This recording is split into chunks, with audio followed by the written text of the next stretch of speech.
ఇవ్వండి రుచికి సరిపడ ఉప్పు, పసుపు, అల్లము, పచ్చిమిరకాయలు, జీలకర్ర.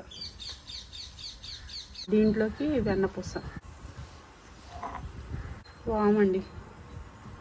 బాగా మృదువుగా వెన్నబెట్టేట్టు మనం వేసిన పచ్చి తొక్కు అంతా పట్టేట్టుగా ఇట్లా కలుపుకోవాలి. చూడండి, కొంచెం కొంచెం వాటర్ పోసుకుంటూ ఉండలు లేకుండా స్మూత్గా కలుపుకోవాలి బాగా.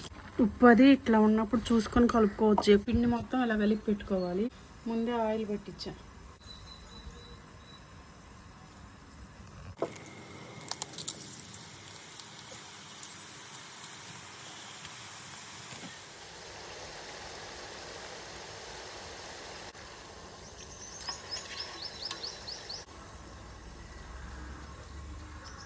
క్రంచీ, అంత క్రంచీగా చూడండి.